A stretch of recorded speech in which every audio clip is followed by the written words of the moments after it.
Tech and clips.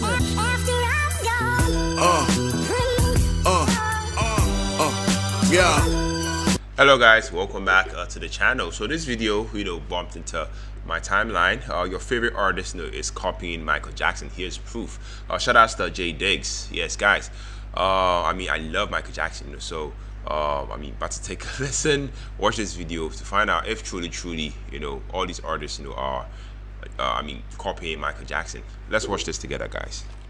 Have you noticed how today's biggest artists all start to seem familiar?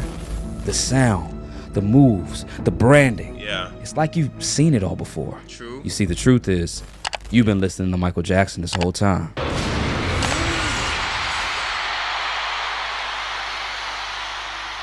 The music industry is filled with talented stars. But behind the spotlight, the choreography, and the studio polish, they're all performing different versions of the same man. Today, we're breaking down the four archetypes of Michael Jackson and how today's artists are still living in his shadow. Okay. The man rarely spoke, but when he did, the world stopped. Michael Jackson's mystery man persona was built on distance, shadows, ambiguity. You never really knew him, and that was the point. I say a lot of people misunderstand me. It's because they don't know me. From the black fedora and the one-word answers, Michael Jackson perfected the mystique. In that silence, it made the music louder. Modern artists have adopted this mask. The Weeknd's entire After Hours rollout was a masterclass in character performance. Red suit, no interviews, facial injuries, cryptic visuals. And what about her? You know what she looks like now, but she hid her face for years. Let the riffs do the talking. Frank Ocean vanished until it was time to say something that mattered. And Billie Eilish, in her early career, she wore oversized clothes to hide her physique. Kept everything dark and moody, even with the whisper vocals. She turned anonymity into aesthetic, just like MJ did decades before.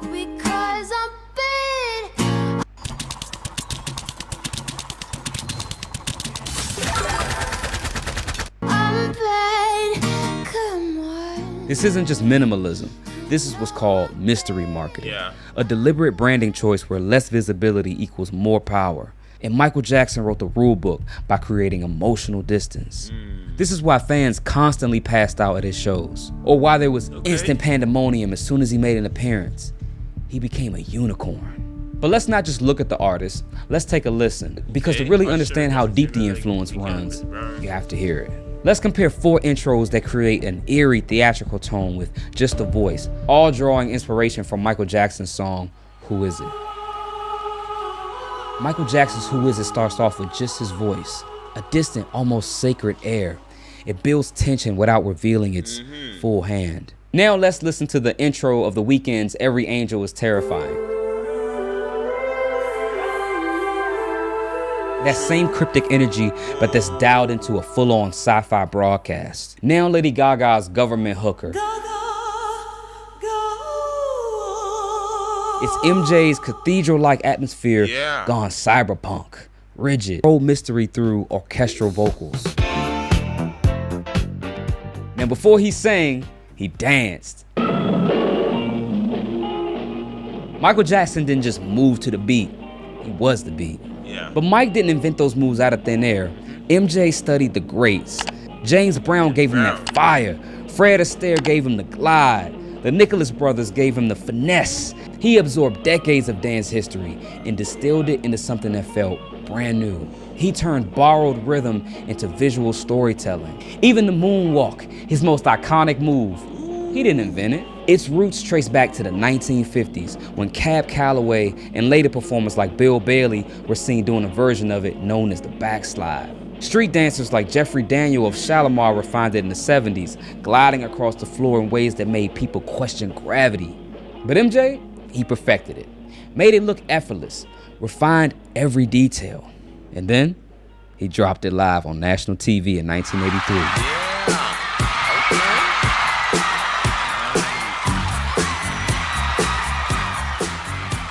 In that moment, it stopped being a dance move.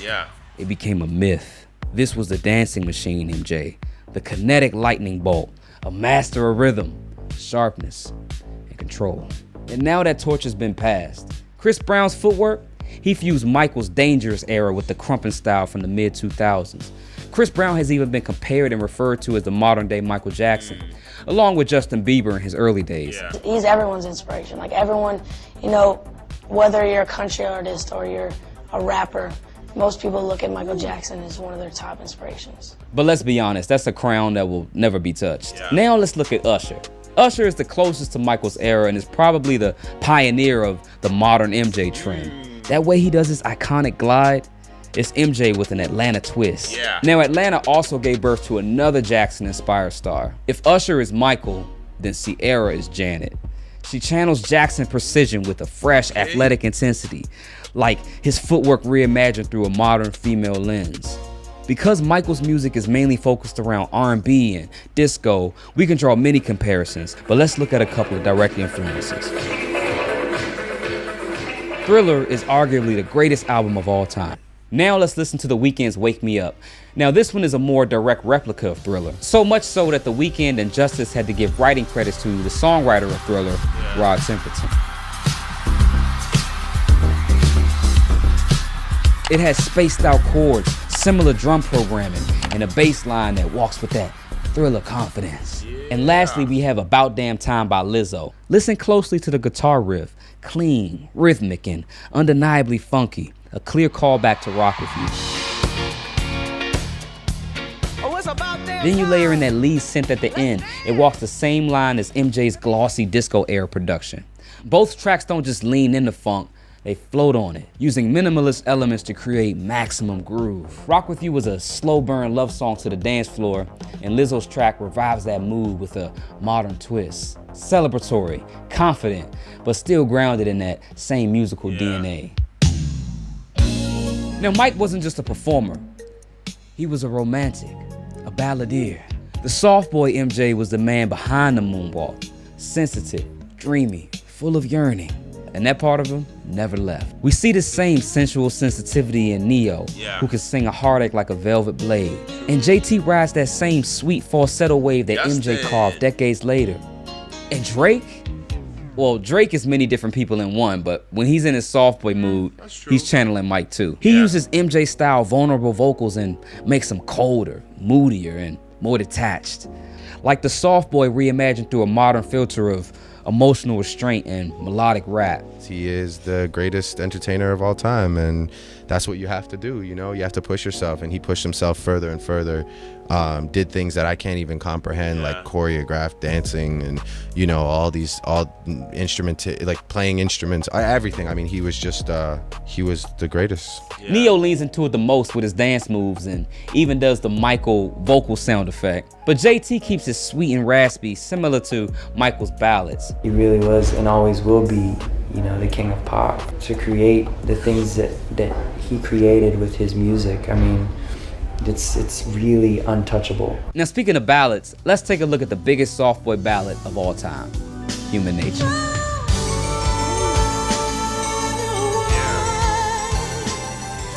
Now there's something about Human Nature that artists just can't seem to resist.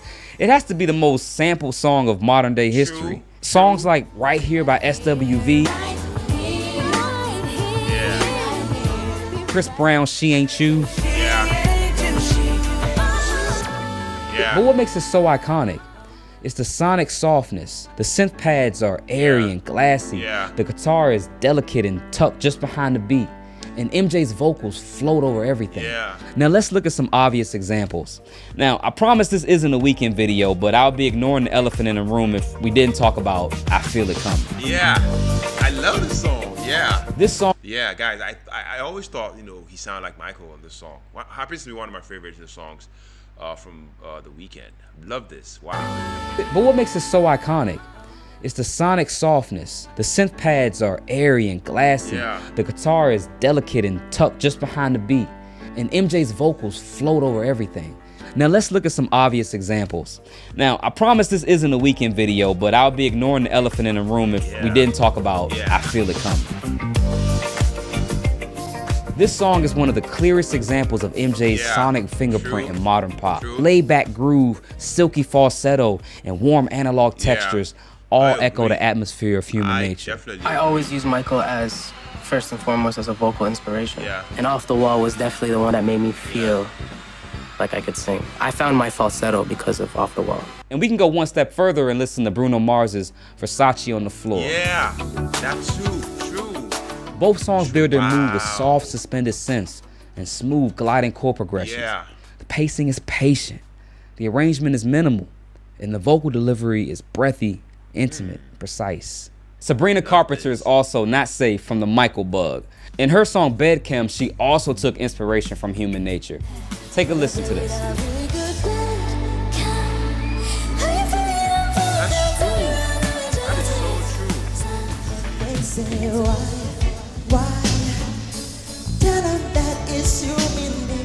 It's not a sample or a copy, but this is what you call interpolation. Basically, when you take a piece of music, you move it around and twist it in a different way to where it's not the same, but it just kind of encompasses the same vibe of it. And she does this perfectly with Bedchem. Now, even though this next song we're about to talk about is not a ballad, it also taps into that soft boy era.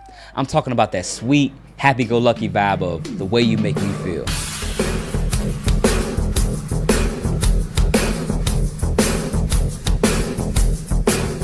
That crazy shuffle you hear in the rhythm section, you hear it again in The Weeknd's In the Night. And you also hear it again unexpectedly in Ed Sheeran's new song, Azizim. Now, of course, I would be a hypocrite if I didn't call myself out for this. Here's a clip of my song I released a few years ago called Biggest Fan. So you see, I'm Michael, you're Michael, we're all Michael. Wow.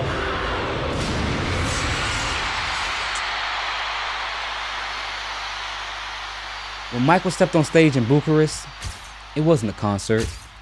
It was like a praise and worship session. This was the rock star MJ. Loud, political, drenched in leather and surrounded by fire. He fused pop spectacle with rock aggression.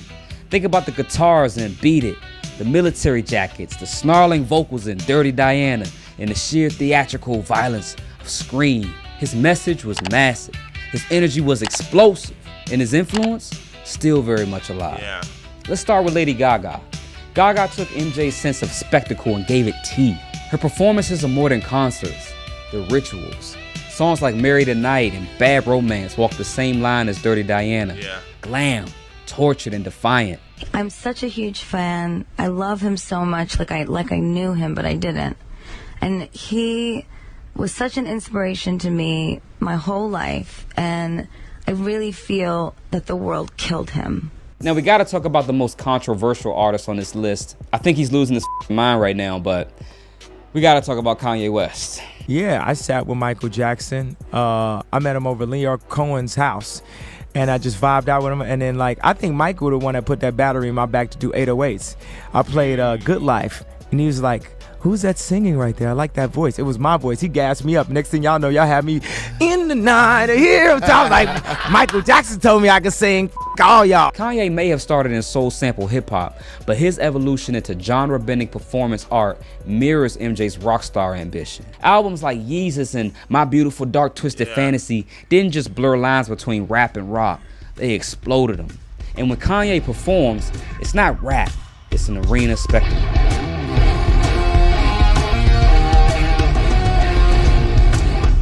Like MJ, he doesn't just perform, he provokes. And no matter how hard he crashes out, the world just can't seem to look away. Now let's take a listen to the MJ rockstar sound. Mike's song Beat It was a crossover explosion. A pop song with a rock soul, gritty guitars, driving drums, and a guitar solo from Slash that cut like a knife.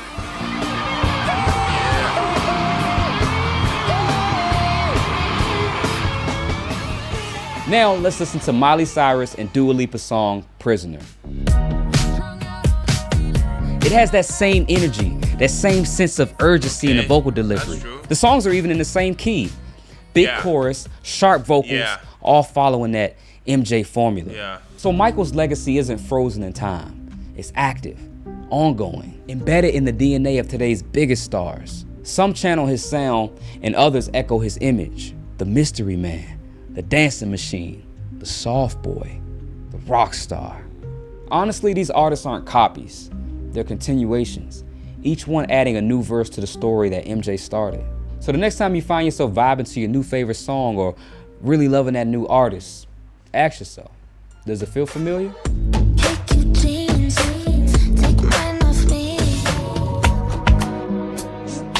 Because you might just be listening to Michael Jackson. Yeah. And that's not necessarily a bad thing. I think as long as we add something new, we should keep his legacy going. Yeah. Now, in this video, we've talked a lot about The Weeknd, and he's gone on record to say that Michael Jackson is his biggest influence. Now, he's not just a Michael clone. He has his own style, his own vibe, his own twist that he put on the Michael archetype. And I have a video that talks all about it. Click on the video on the screen if you want to see more about that. I fully walk you through his production process and how he makes his music. I'll see you on the other side. Until next time, peace. Guys, shout outs to Jay Diggs for this video. Guys, you guys know that I'm a big Michael Jackson fan, and I mean, when I saw this video, I absolutely had to dig in. First off, wow, this video is definitely a bold but undeniably compelling deep dive into how Michael Jackson's influence runs deeper down most fans even realize. I mean, from vocal inflections to stage choreography and even fashion. This video, I love how it highlights just how embedded Michael Jackson's legacy is in today's bigger stars. I mean, the comparisons are sharp. I mean, side by side clips of MJ and artists like Chris Brown, The Weeknd, Usher, Justin Timberlake, and even I think Beyonce paint a clear picture. You can see it in the dance moves, hear it, and then the melodic phrasings, and feel it, in the performance style. But here's the kicker: I love the fact that it doesn't, feel like shaming anyone. It feels like an honest, homage, to how revolutionary Michael Jackson, truly was. The video also, makes you ask, is this copying or is this a reference? As a music lover, as a music enthusiast, I lean towards the latter. Music is cyclical. Great artists borrow and evolve. What came before them. And I feel like what's important is whether they bring something new. And most of these artists do. I mean, still Michael Jackson's fingerprints are unmistakable. Big props to the creator, Jay Diggs, for editing, for the editing, and for the flow. This video is definitely engaging, it's informative, and not afraid to ruffle a few feathers, while still being respectful. It's also a great educational tool for younger fans, who might not realize just how much of modern pop is built on Michael Jackson's foundation. Yeah. I mean, before I leave, I have to say, watching this, I felt a mix of admiration and nostalgia. As someone who reacts to music, with deep appreciation, for artistry and history, I love seeing this kind of content, spark conversation. MJ, wasn't just the king of pop. He was the blueprint. And whether today's artists are inspired, boring, or outright mimicking, one thing is for damn sure. I mean, there's only one Michael Jackson, and he changed music forever. Guys, I loved it. I definitely loved it. So let me know what you think about this video down in the comment section. Let me know if you want me to continue with this kind of music on the channel. I'll definitely be here to do just that. Thank you for tuning in. Thank you for watching. Thank you for sticking with me to the end of the video. My name is Philip. On to the next reaction. Take care. Stay safe. Peace out.